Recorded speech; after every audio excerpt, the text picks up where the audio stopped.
Welcome to Sleepy Crimes. I am Anna, your host.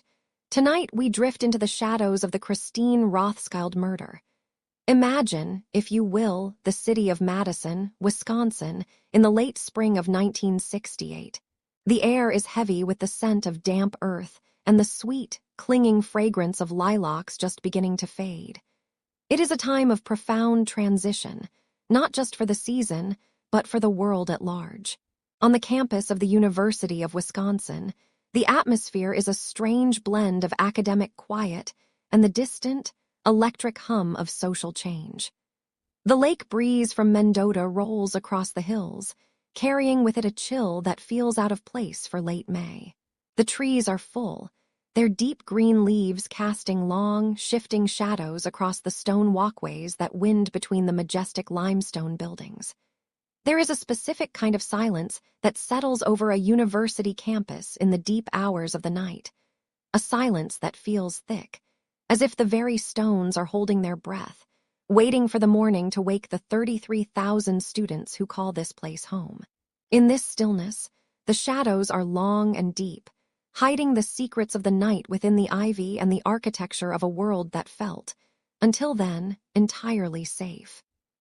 In the heart of this landscape was Christine Rothschild.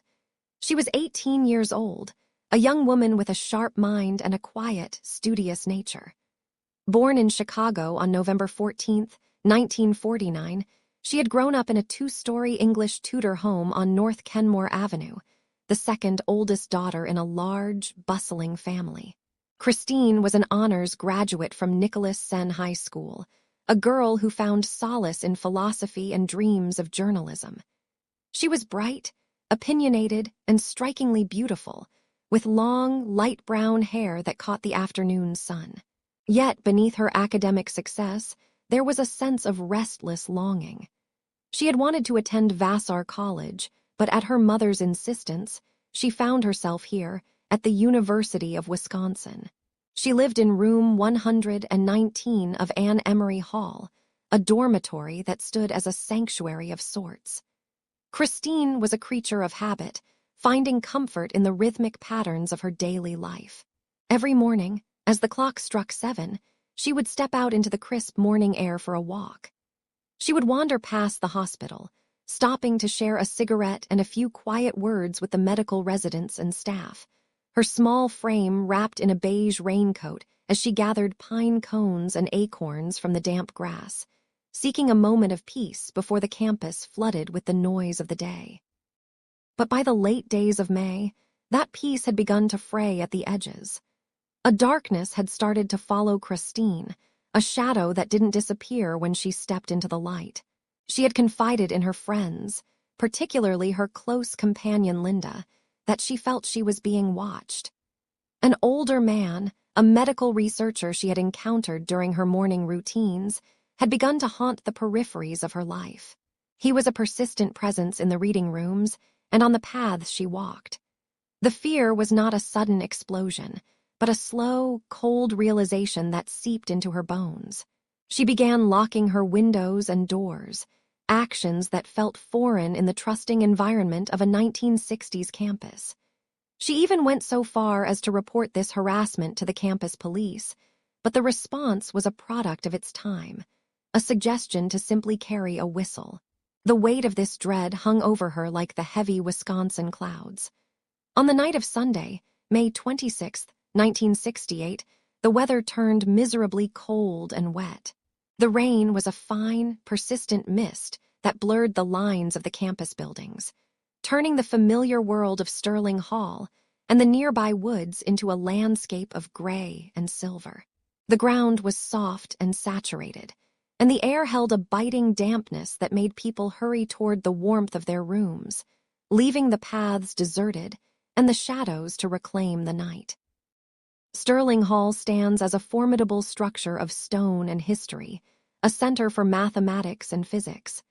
Its front steps are flanked by thick, ornamental bushes, which in May of 1968 were lush and vibrant. It was here, in the early morning hours of Monday, May 27th, that the silence of the campus was shattered. A male student, or perhaps a custodian depending on the whispered accounts of the time, was walking near the building when he noticed something out of place behind the shrubbery. The discovery was a moment of pure, frozen horror that would forever alter the history of the university. There, nestled in the damp earth and hidden by the heavy branches, lay the body of Christine Rothschild. The scene was one of inexplicable violence and unsettling order. She had been wearing her beige raincoat, the fabric now stained by the elements and the tragedy that had unfolded. The air around the building was still, the only sound the distant drip of rainwater from the eaves of Sterling Hall. The physical reality of the scene was a jarring contrast to the quiet academic mission of the buildings surrounding it. The limestone walls, which had witnessed decades of learning, now stood as silent witnesses to a brutality that defied the logic of the scholars within. As the sun began to climb over Lake Mendota, the reality of what had happened started to ripple through the campus. The investigation revealed a crime of chilling precision and overkill. Christine had been stabbed 14 times with what appeared to be a surgical instrument, a detail that sent a shiver through the medical community she had once found so friendly.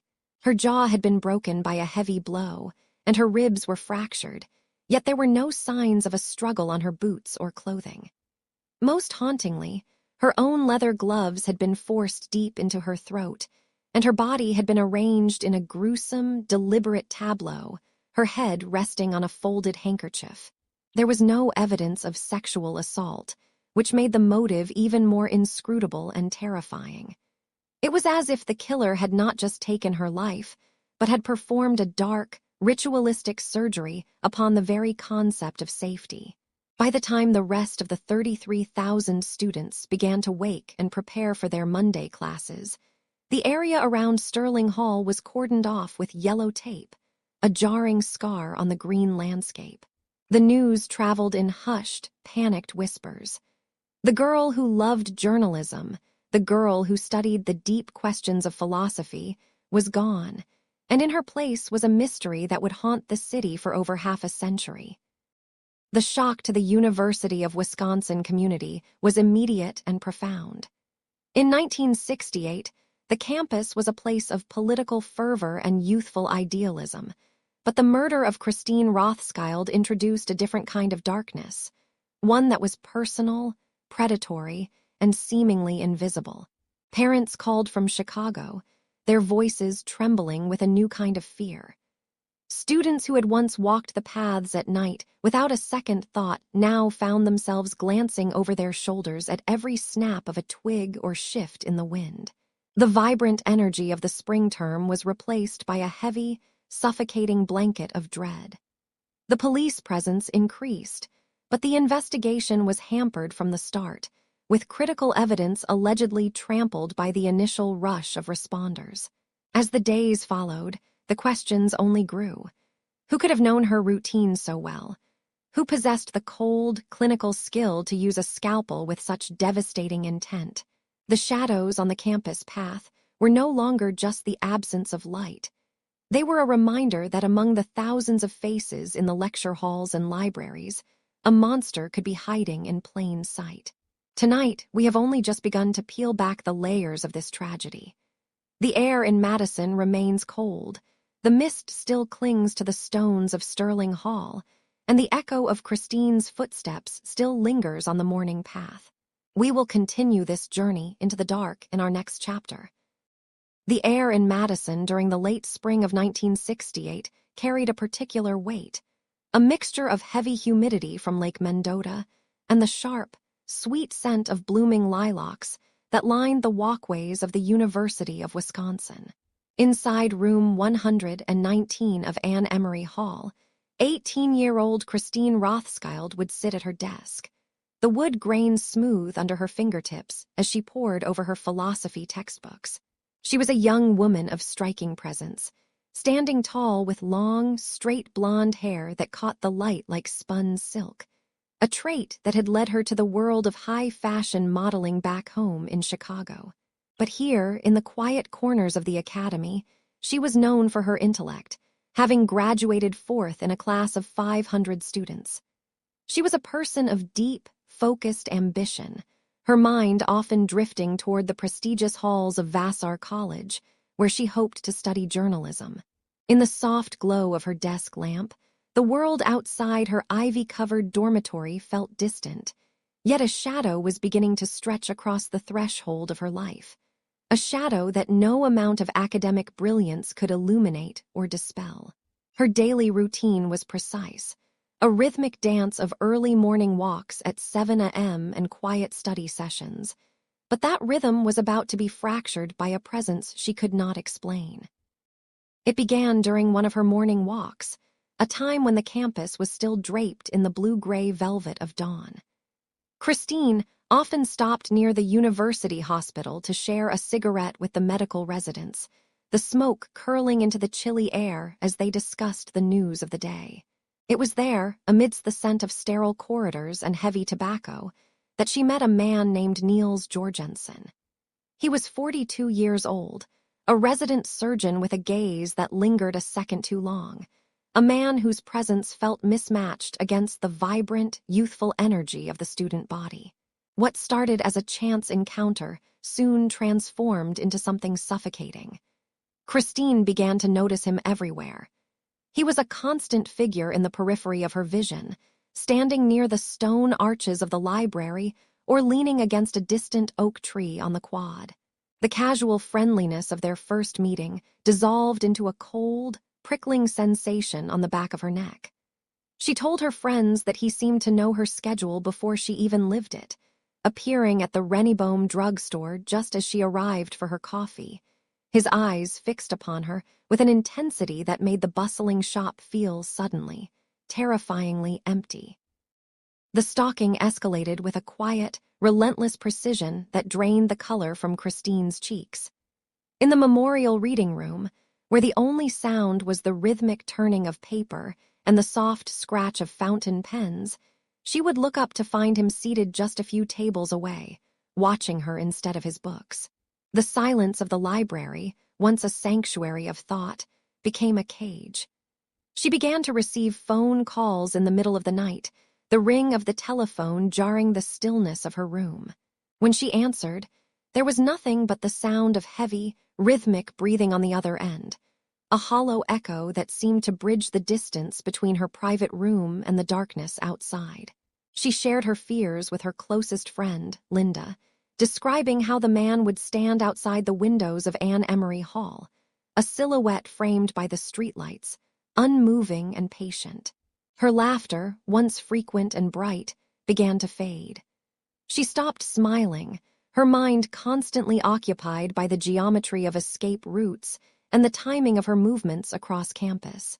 The ivy-covered walls of her dormitory, which had once looked European and romantic, now felt like a fortress under siege, and the dread began to seep into her bones like the damp Wisconsin winter.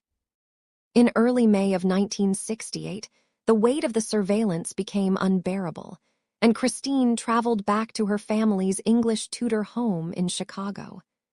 She was desperate to transfer to Vassar, to put hundreds of miles between herself and the man who called himself her shadow. In the familiar warmth of her mother's kitchen, surrounded by the sense of home, she begged to leave Madison. But the conversation turned brittle. Her mother, Patria, concerned about the logistics and the timing, initially refused the request. The argument was sharp and painful, ending with Christine sobbing, telling her mother she hated her before returning to the university. It was a moment of raw, youthful desperation that would later haunt her family for decades. 2 days later, her parents relented, planning to surprise her with the news that she could finally transfer. But the darkness in Madison was moving faster than their letters. When Christine returned to the University of Wisconsin, the sense of being watched had not diminished. It had sharpened. She felt as though she were walking through a dream where every face in the crowd was merely a mask for the same, relentless pursuer, and the air on campus felt thin, as if the very atmosphere were being squeezed by an invisible hand. Desperate for protection, Christine finally sought help from the authorities. At the top of Bascom Hill, beneath the shadow of the great stone columns, She approached two university police officers, Tiny Frey and Roger Golem. She told them about the man, the calls, and the way he followed her every footstep. The response she received was a product of a different era, a time when such fears were often dismissed as the theatrics of a sensitive young woman. The officers listened, but they did not file a formal report. Instead, one of them suggested she buy a whistle to carry with her, a small metal object that felt cold and insignificant in the palm of her hand. She already had a whistle, a Christmas gift from her mother, but its shrill sound seemed like a feeble defense against a man who appeared to move through the world like a ghost. On May 22nd, she met her friend Linda on the hill, the grass a vibrant, deceptive green beneath their feet. They talked of the upcoming swim meet, a brief moment of normalcy in a life now defined by vigilance. But as they parted ways, the sense of dread remained, a silent watcher in the crowd that saw everything, waited for the perfect moment of isolation, and prepared to step out of the shadows and into the light of the coming morning. The morning air on the University of Wisconsin campus in late May of 1968 was thick with more than just the usual spring humidity. It was a heavy, suffocating stillness that seemed to cling to the stone facades of Bascom Hill. As the initial discovery settled into the grim reality of a police investigation, the area surrounding Sterling Hall was transformed into a silent theater of tragedy.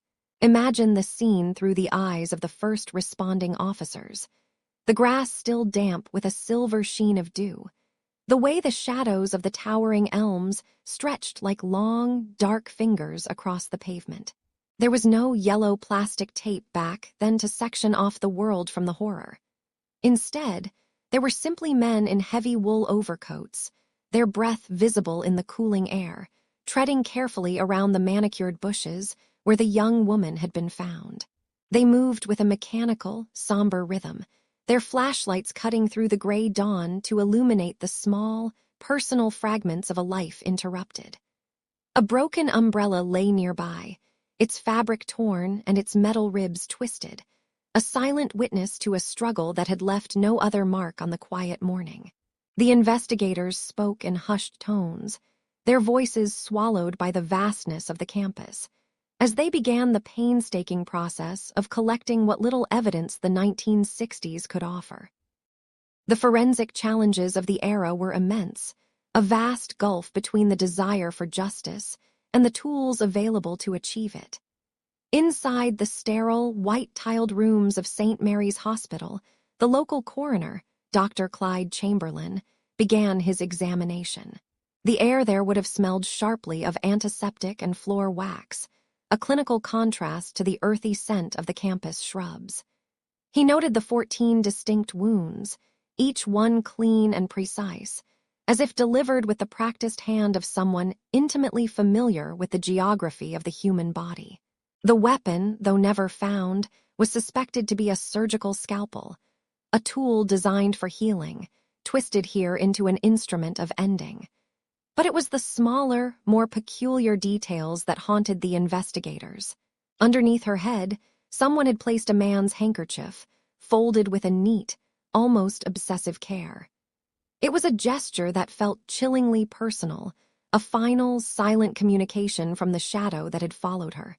In the pockets of the era's science, there was no DNA to extract from that cloth, no digital database to scan for a matching thread. There was only the physical weight of the evidence, the tactile reality of a broken jaw and the 2 leather gloves that had been forced away from her hands. Each piece of information was a fragment of a puzzle that refused to fit together, leaving the detectives to rely on shoe leather and intuition rather than the molecular certainties we know today.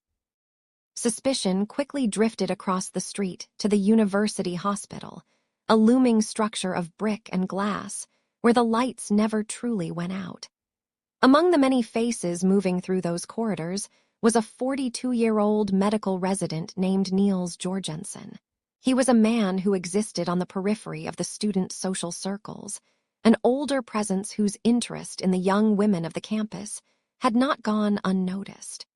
Witnesses remembered seeing him near the hospital entrance during the early morning hours, his figure silhouetted against the clinical glow of the emergency room doors. He had been a man of quiet, perhaps brooding intensity, someone who had reportedly attempted to bridge the distance between himself and Christine with invitations that were politely but firmly declined. The detectives found themselves drawn to the specificities of his background, a man on a 3-month trial period that was just coming to an end. They looked at his hands trained in the very precision evidenced by the wounds found on Bascom Hill. But in the world of 1968, suspicion was a heavy cloak that didn't always lead to the cold steel of handcuffs. The authorities felt the pressure of the campus community, the growing fear among the students who now walked in pairs, their eyes darting toward every dark doorway and every unfamiliar face in the lecture halls. As the investigation deepened, the frustration within the Madison Police Department and the university police grew like a slow-burning ember. They had a person of interest, a man whose presence coincided too perfectly with the timeline of the tragedy, yet the forensic wall remained insurmountable. They could not link the blood on the grass to a specific shirt in a closet. They could not match the fibers of a handkerchief to a specific drawer with the absolute certainty required by a court of law. In September of that year, 2 detectives traveled all the way to New York City, following the trail of the resident who had left Madison almost as soon as the semester had closed. The setting for their meeting was a stark contrast to the academic peace of Wisconsin, the humid, noisy streets of Brooklyn, the smell of exhaust and old brick. They sat with him for 4 long hours in a precinct office, the air thick with cigarette smoke and the rhythmic tapping of a distant typewriter. They asked about the morning on the Hill, about the scalpel, about the young woman who had just wanted to finish her freshman year. He remained composed, his answers as surgical as the wounds themselves, providing just enough information to remain a mystery. When he feigned illness and promised to return the next day for further questioning, the detectives could only watch as he walked out of the station and into the swirling crowds of the city, vanishing into a new life under a different name. Back in Madison, the trail began to grow cold, the vibrant green of the summer leaves turning to the brittle browns of autumn. The files on the desk of Chief Ralph Hansen grew thick with leads that went nowhere. Anonymous tips from frightened students, theories about serial killers that would not be proven for decades, and the persistent, aching memory of a girl with a smile for everyone. The $5,000 reward offered for information sat untouched, a lonely figure in the local newspapers. Each day that passed without an arrest felt like a layer of dust settling over the truth. The investigation hadn't failed for lack of effort, but rather from the limitations of a time that hadn't yet learned how to make the smallest particles of a crime scene speak. The medical student remained a shadow in the archives, a name whispered in the dormitories but never printed on a warrant. The silence on Bascom Hill returned, but it was different now, hollower, expectant, as if the stones themselves were waiting for a resolution that seemed to be drifting further away with every tick of the clock. The shadows in the bushes near Sterling Hall remained, long and deep, holding onto the secrets of 1968 as the world moved on, leaving the memory of Christine Rothschild to wait in the cooling twilight of an unsolved mystery. The years in Madison did not simply pass. They accumulated, layer upon layer, like the winter ice that thickens on the dark surface of Lake Mendota. After 1968, the city began to breathe with a different rhythm. On the campus of the University of Wisconsin, the radical energy of the late 60s eventually softened into the measured pace of the 70s and 80s. But for those who knew the ground near Sterling Hall, the air always felt a fraction colder. The seasons turned with a heavy, predictable grace. Every autumn, the oaks on Bascom Hill dropped their leaves in shades of copper and gold, blanketing the paths where Christine once walked with her books pressed to her chest.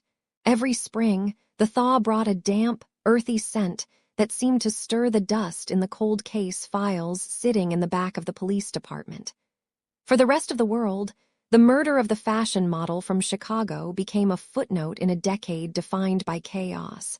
But for the people left behind, time was not a healer. It was a weight. It was the silence of a telephone that never rang with an answer. It was the sight of a sister, Arlene, watching the world age while Christine remained forever 18, frozen in a single, grainy black and white photograph. Inside the archives of the Madison Police Department, the physical reality of the investigation began to change. The original reports from 1968, once crisp and smelling of fresh ink and carbon paper, grew brittle. The edges of the Polaroids yellowed, and the typed statements from witnesses developed a faint, musty scent of cedar and old dust. Each time a new detective was assigned to the case, they would run their fingers over the smooth, cold plastic of the evidence bags, feeling the ghostly presence of the 14 stab wounds documented in the autopsy. They would look at the descriptions of the leather gloves found in Christine's mouth and the piece of coat lining knotted around her neck. In the 1990s, these physical artifacts were meticulously logged into digital databases, translated into ones and zeros that hummed inside glowing computer monitors. Yet, no matter how much technology advanced, the mystery remained stubbornly analog. The fingerprints and the blood types belonged to an era before the magic of DNA testing was fully realized, leaving the investigators to wander through a labyrinth of old memories and fading leads. The case was becoming a legend, a campfire story whispered by students walking home after dark. But for Linda Shulko, it was a living, breathing mission. Linda did not let the memory of her friend drift into the shadows. While the police moved on to newer, louder crimes, Linda remained the keeper of the flame. She moved away from Madison, eventually settling in Fort Worth, Texas, but her mind never truly left the campus. Imagine her in the quiet of her home, the soft click of typewriter keys or the scratching of a pen against paper late into the night. She became a self-taught investigator, a shadow hunter who refused to accept the passage of time as an excuse for injustice. Her focus was singular, directed toward the man she believed had stalked and stolen her friend.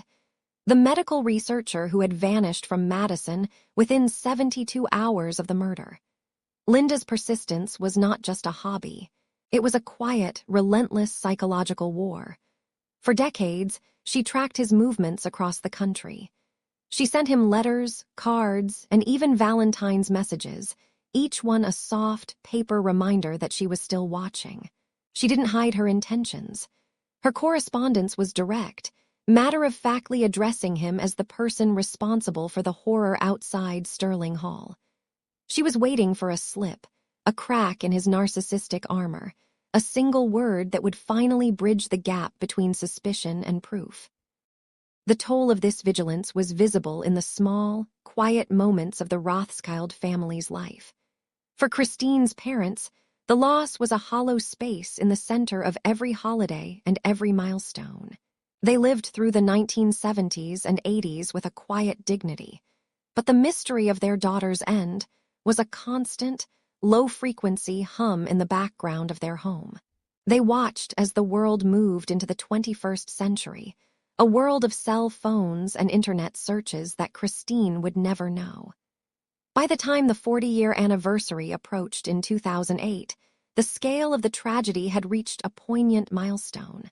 Christine had been dead for more than twice the amount of time she had actually lived. To mark this somber occasion, Linda returned to the University of Wisconsin. She organized a memorial service at the base of the Carillon Tower, a place of stone and sky that Christine had loved. The air that day was filled with the heavy, resonant tolling of the bells, each note vibrating through the bones of those who gathered. Arlene stood there, representing a family that had spent 4 decades waiting for a peace that refused to come. The music of the Carillon drifted over the lake, a beautiful, mournful sound that seemed to ask the same question that had haunted the city for 40 years. As the sun began to set on that Memorial Day in 2008, casting long, purple shadows across the grass where the students sat, the weight of the years felt almost physical. The investigation had moved through the hands of dozens of detectives, some of whom had retired and passed away themselves, carrying the secrets of the file to their own graves. The suspect, living in a 2-bedroom apartment in California, remained a ghost in the machinery of justice, never charged, never exonerated. The case had transformed from a local tragedy into a piece of the city's soul, a story of a promised life cut short and a friend who refused to forget. Linda's book, titled Murder on the 56th Day, eventually documented the intricate details of her search, serving as a paper monument to a girl who was more than just a victim. But even with the words printed on the page, the ending remained unwritten. The silence of the archives persisted, and the weight of the years continued to press down, reminding everyone that while time moves forward, some shadows are too long to ever truly disappear. The mystery of Christine Rothschild was no longer just about a crime. It was about the enduring power of a memory that refused to be buried by the falling leaves and the drifting snow. The decades have a way of softening the sharp edges of tragedy, layer upon layer of time, settling like fine gray dust over the artifacts of that May morning. In the quiet, climate-controlled rooms of the police archives, the story of Christine Rothschild remains bound in thick, manila folders that have yellowed at the edges. When you touch the paper, it feels brittle, almost fragile, like a dried leaf held between trembling fingers. The scent is unmistakable, the dry, sweet musk of aging wood pulp and the faint, metallic tang of old typewriter ink.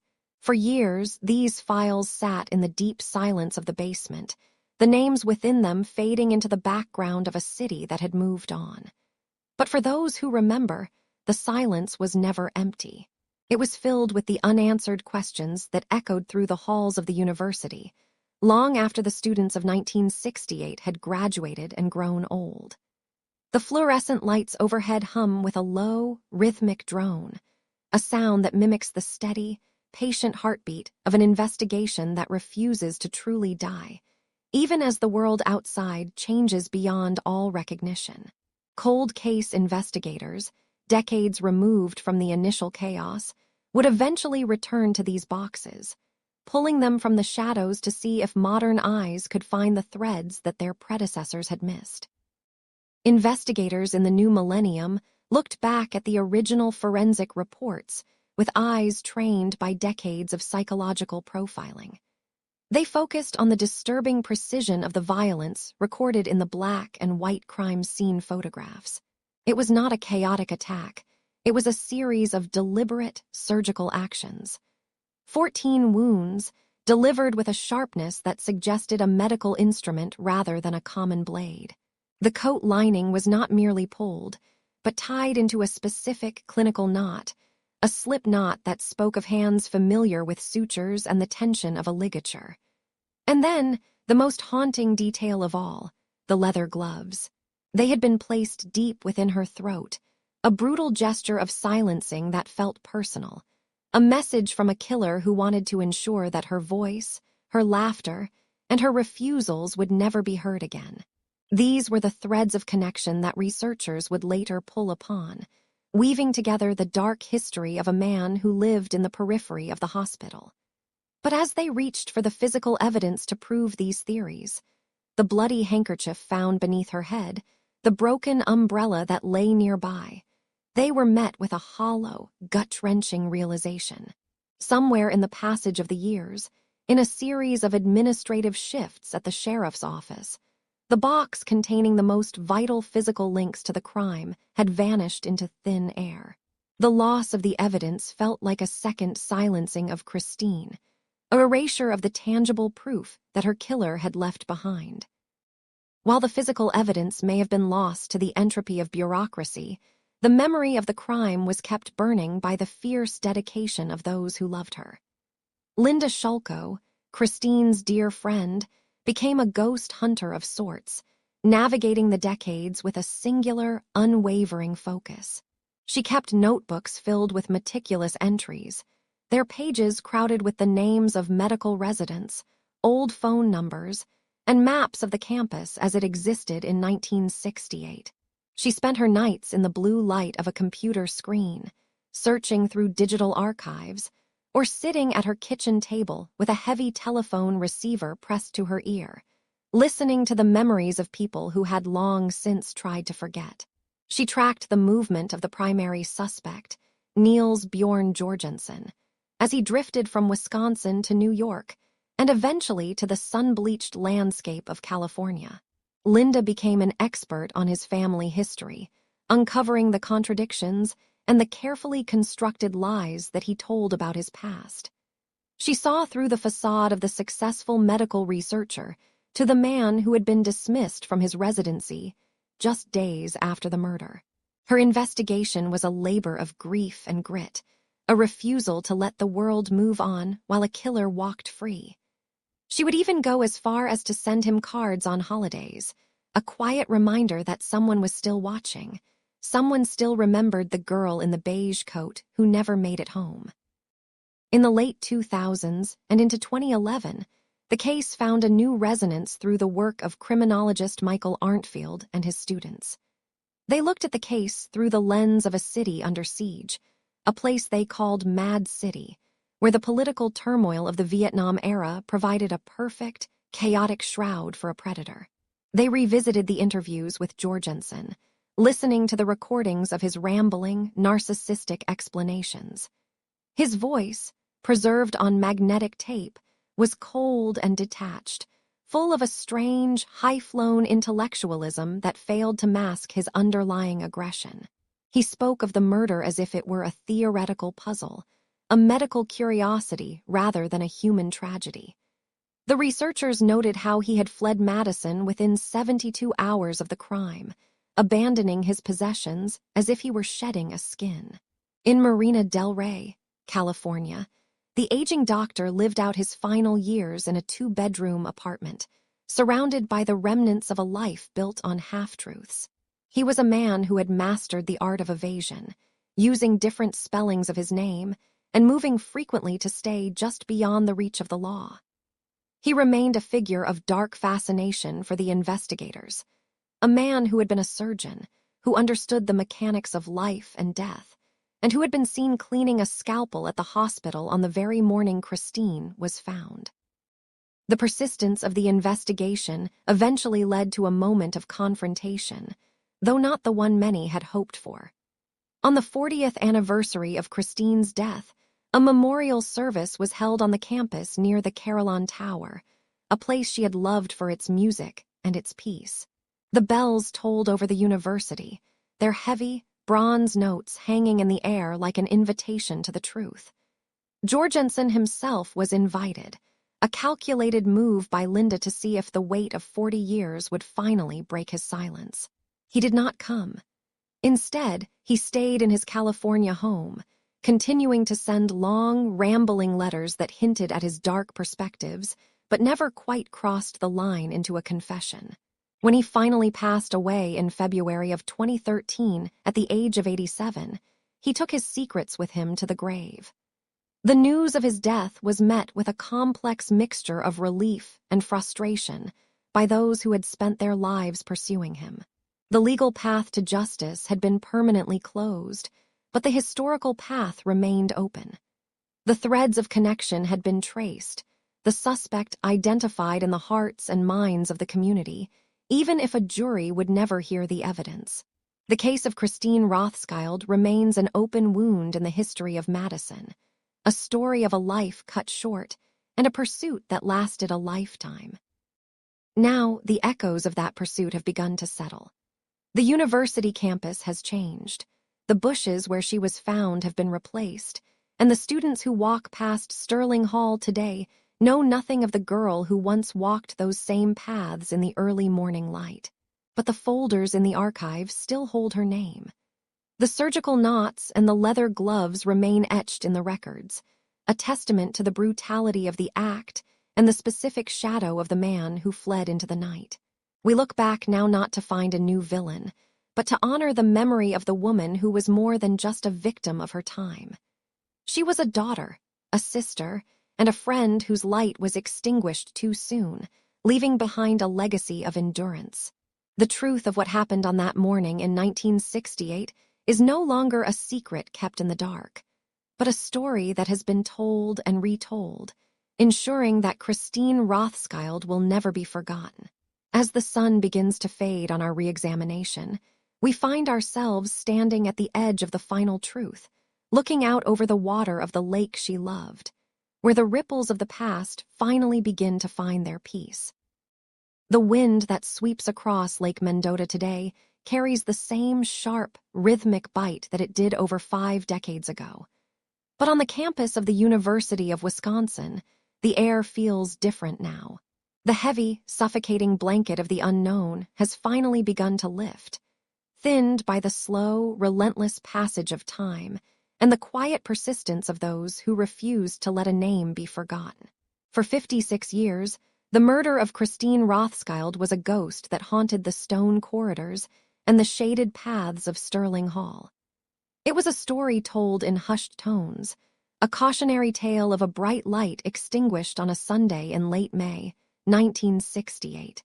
But now, the echoes of that pursuit have begun to settle. The university campus has changed. The bushes where she was found have been replaced by manicured lawns and modern glass, and the students who walk those paths now carry the weight of a different world on their shoulders.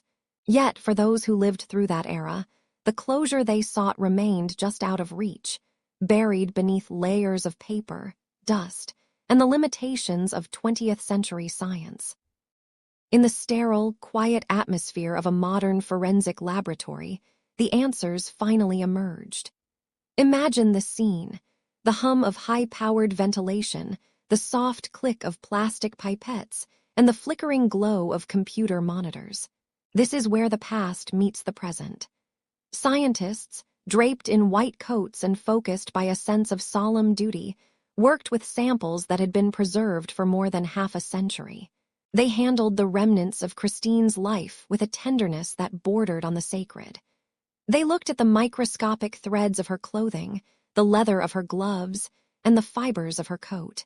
Within those infinitesimal strands lay a biological signature, a ghost of a man who thought he had escaped the reach of the law. In May of 2024, the announcement finally came. The Madison Police Department, working alongside the University of Wisconsin Police, revealed that the mystery had a name. That name was Albert Mondello. Albert Mondello had lived in the shadows of this case from the very beginning. He was a man who had walked the same streets, breathed the same humid Wisconsin air, and observed the same restless campus energy as his victim. He was a suspect early on, a figure who had crossed the path of investigators, yet he remained a phantom, never quite captured by the evidence available at the time. He died in 1970, only 2 years after the crime, taking his secrets with him into the cold earth. For 54 years after his death, his name remained a footnote in a cold case file, a possibility among many. But the DNA did not lie. It spoke across the decades with a clarity that the original detectives could only have dreamed of. It linked him, definitively and finally, to the violence of that May evening. To think of him now is to think of a shadow that has finally been touched by the sun.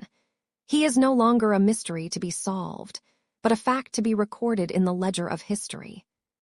The closure brought by this revelation is a heavy, quiet thing. It does not bring Christine back, nor does it erase the decades of grief endured by her family and her loyal friend, Linda, who fought for this day with every breath. But there is a profound peace in the truth.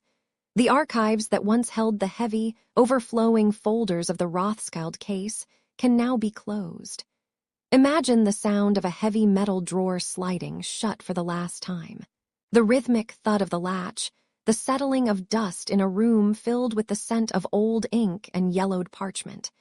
The investigators can finally lay down their pens. The maps of the campus, marked with the locations of sightings and evidence, can be rolled up and stored away. The questions that kept people awake at night, the who and the why, have been answered by the cold, impartial language of genetics. The narrative of 1968 has reached its final punctuation mark. Now, as the sun sets over the campus, casting long, amber shadows across the terrace, the memory of Christine Rothschild can exist without the stain of uncertainty. She is no longer the girl in the unsolved mystery. She is a daughter, a sister, and a friend whose life was cherished and whose death has finally been accounted for. The world continues to turn.